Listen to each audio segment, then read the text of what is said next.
దేవునికి స్తోత్రం. మీ అందరికీ నా హృదయపూర్వక వందనాలు తెలియజేస్తున్నాను. 59వ కీర్తన కొన్ని వచనాలు మనం చదువుకుందాం. నా దేవా, నా శత్రువుల చేతుల నుండి నన్ను తప్పింపుము. నా మీద పడు వారికి చిక్కకుండా నన్ను ఉద్ధరించుము. పాపము చేయు వారి చేతుల నుండి నన్ను తప్పింపుము. రక్తాపరాధుల చేతుల నుండి నన్ను రక్షింపుము. నా ప్రాణము తీవలని వారు పొంచి ఉన్నారు. యెహోవా, నా దోషమును బట్టి కాదు, నా పాపమును బట్టి కాదు, ఊరకయే బలవంతులు నాపైని పోగుబడి ఉన్నారు. నాయందు ఏ అక్రమము లేకున్నను వారు పరుగులెత్తి సిద్ధపడుచున్నారు. దేవుని బిడ్డలారా, ఒక్కొక్కసారి మన జీవితంలో నీవు మంచివాడివైనా, మంచి వ్యక్తివైనా, నీ జీవితంలో ఒక్కొక్కసారి నీకు శత్రువులు అయిపోతారు.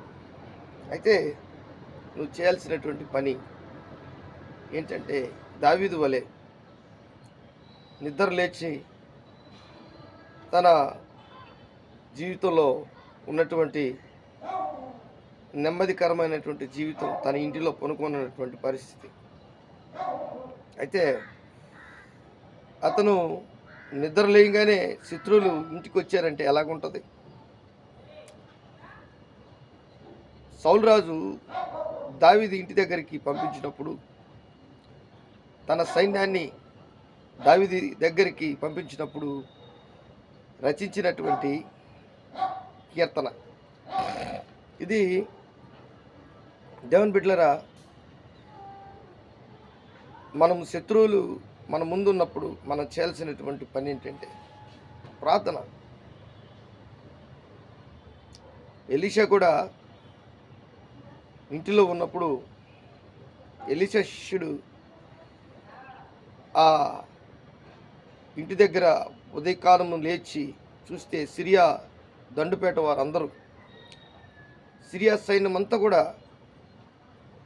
ఇంటిని చుట్టుముట్టారు. ఎందుకంటే సిరియా దేశంలో ఉన్నటువంటి సిరియా రాజు ఇజ్రాయేలు రాజు మీదకి యుద్ధానికి లేక వారి మీద ఏదైతే కుట్ర పన్ని వారిని ఏ విధంగా హతము చేయాలని పన్నాగము పన్నుతున్నప్పుడు వారు సిరియా దేశంలో మాట్లాడుకుంటున్నటువంటి ఆ మాటలన్నీ కూడా ఎలీషాకి వినబడుతున్నాయి. దేవుని బిడ్డలారా, ఎంత ఆశ్చర్యం! ఎలీషా ఇజ్రాయేలు రాజుకి చెప్తున్నాడు, ఇదిగో సిరియా రాజు నిన్ను పట్టుకోవాలని ప్లాన్ చేస్తున్నాడు, ఈరోజు వస్తున్నాడు, నువ్వు ఇక్కడి నుంచి తప్పించుకో. ఇలాగా జరుగుతున్నటువంటి సందర్భాల్లో ఆ సిరియా రాజు అంటాడు, మనము మాట్లాడుకుంటున్నటువంటి మాటలు వారికి ఎలాగ తెలుస్తున్నాయి? సిరియా దేశంలో ఒక అతను అంటున్నాడు, ఇజ్రాయెల్ దేశంలో ఒక అతను ఉన్నాడు, ఆయన ప్రవక్త, ఆయన పేరు ఎలీషా. ఆయన మనం మాట్లాడుకుంటున్నటువంటి అన్నీ కూడా వారి దేవుడైన యెహోవా వారికి తెలియపరుస్తున్నాడు. అందుకే ఇజ్రాయెల్ రాజు మనకు దొరకట్లేదు, చిక్కట్లేదు, మనం హతమార్చలేకపోతున్నాం. దేవుని బిడ్డలారా, ఆ రాజుని కాదు మనం పట్టుకోవాల్సింది, ఆ రాజుని కాదు మనం బంధించాలి, చంపాల్సింది. ఇదిగో ఈ ఎలీషా దగ్గరికి వెళ్ళి ఆయన పట్టుకొని మనం బంధిస్తాం అని సిరియా దండుపేట వారందరూ కూడా వచ్చి ఎలీషా ఇంటి చుట్టూ ఉన్నప్పుడు, దేవుని బిడ్డలారా, ఎంత గొప్ప విషయం! ఆ ఎలీషా శిష్యుడు పెందల కడని లేచినప్పుడు రథములు గుర్రములన్నీ కూడా ఇంటిని చుట్టుకొని సిరియా దండుపేట వారందరూ వచ్చి ఉన్నారు. అయితే ఎలీషా భయపడలేదండి. ఎలీషా చెప్తున్నాడు, మన పక్షమునున్నవారు వారికంటే అధికులు. ఒక ప్రార్థన చేశాడు ఆయన, ఒక అద్భుతమైన ప్రార్థన. ప్రభువా, వీడి కన్నులు తెరిపించిన ఆయన. అంటే మన పక్షమును ఎవరుండారో నా పక్షమున ఎవరుండారో అని ఒక విశ్వాససహితమైన ప్రార్థన, ఒక గొప్ప విశ్వాస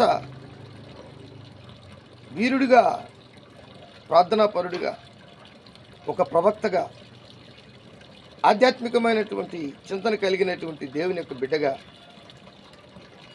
ఎలీషా మాట్లాడినప్పుడు అగ్ని గుర్రములు, పర్వతము, ఇంకా అక్కడ రథములు అన్నీ కూడా దేవుని యొక్క అగ్నితో కూడినటువంటి విషయాలన్నీ ఈ ఎలీషా శిష్యుడు చూస్తాడండి. అంత మాత్రమే కాదు, ఎలీషా ప్రవచిస్తున్నాడు, ఈ సిరియా దండుపేట వారందరూ కూడా గుడ్డివారు అయిపోవును కాక అన్నాడు. వెంటనే వారందరూ గుడ్డివారైపోయి ఇజ్రాయెల్ రాజు దగ్గరికి వారందరినీ తీసుకెళ్ళి వారందరికీ మంచి భోజనం పెట్టి, ఆ భోజనము తినిన తర్వాత వారి కన్నులు రప్పించి వారికి భోజనం పెట్టి ఇజ్రాయెల్ రాజుకి చెప్తాడు, వీరిని ఏమి చేయొద్దు, తిరిగి సిరియా దేశానికి వీరిని పంపించండి. శత్రువుల్ని మిత్రులుగా చేసే దేవుడు మన ప్రభువును రక్షకుడైన యేసు. దేవుని బిడ్డలారా, బాగా గమనించండి. నీ జీవితంలో ఈరోజు నీకు శత్రువులు ఉన్నారని భావిస్తున్నావేమో, శత్రువు నిన్ను భయంకరమైనటువంటి పరిస్థితులకు తీసుకువెళ్తాడని నువ్వు భయపడుతున్నావేమో. మన ప్రభువును రక్షకుడైన యేసుక్రీస్తు ఈ లోకంలో ఉన్నప్పుడు ఒక మాట మత్తయి సువార్తలో చెప్తాడు. మత్తయి సువార్త 5వ అధ్యాయం అంటాడు 46లో, మీరు మిమ్మల్ని ప్రేమించు వారినే ప్రేమించిన యెడల మీకేమి ఫలం కలుగును.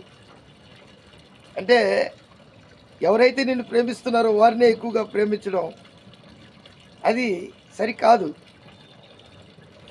దేవుడైనటువంటి యేసుక్రీస్తు ప్రభువు వారు చెప్తున్నాడు, నిన్ను ప్రేమించు, నువ్వు ప్రేమించేవారిని, లేకపోతే నిన్ను ప్రేమించేవారిని, మీరు మిమ్మల్ని ప్రేమించు వారినే ప్రేమించినట్లా మీకేమి ఫలము కలుగును. అది ఆశీర్వాదాలు ఏముండవు. శత్రువును నువ్వు ప్రేమించాలి.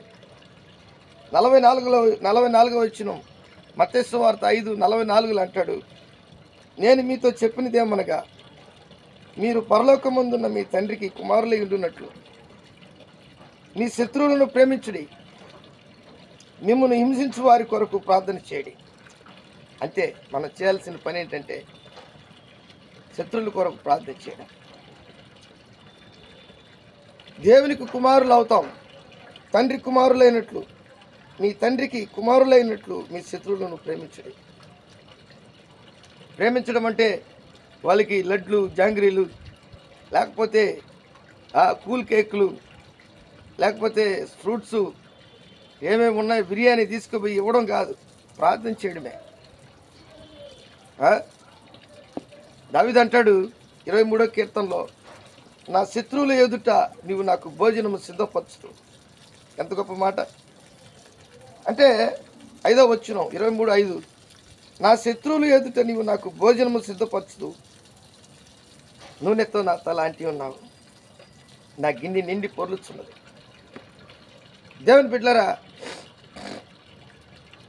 నీ ఆధ్యాత్మికమైనటువంటి స్థితి, ప్రార్థనా జీవితం ఎంత ఉన్నతంగా ఉందో దేవుడు చూస్తున్నాడు. భయపడద్దు, దిగులు పడద్దు. దావీదు శత్రువులు వచ్చినప్పుడు ప్రార్థన చేశాడంతే. 3వ కీర్తన 7వ వచనం అంటాడు, యెహోవా లెమ్ము, నా దేవా నన్ను రక్షింపుము, నా శత్రువులందరినీ దవడ ఎముక మీద కొట్టువాడు నీవే, దుష్టుల పనులు విరగొట్టువాడు నీవే. కొంతమంది ఇలాగ కూడా ప్రార్థన చేస్తారు. ఏమని? ప్రభువా శత్రువుని చంపే ప్రభువా, శత్రువు లేకుండా చేయి ప్రభువా, వాడి కాళ్ళు ఎరగొట్టే ప్రభువా, వాడు తల తీసే ప్రభువా, వాడి వంగని పెట్టి గుద్దు ప్రభువా, వాడు జుట్టు పట్టుకొని వాడి ఎముకలు ఎరగొట్టు ప్రభువా, కాళ్ళు ఎరగొట్టి పొయ్యిలో పెట్టు ప్రభువా, ప్రార్థన చేస్తాం. అలాగా దావీదు కూడా చేశాడు.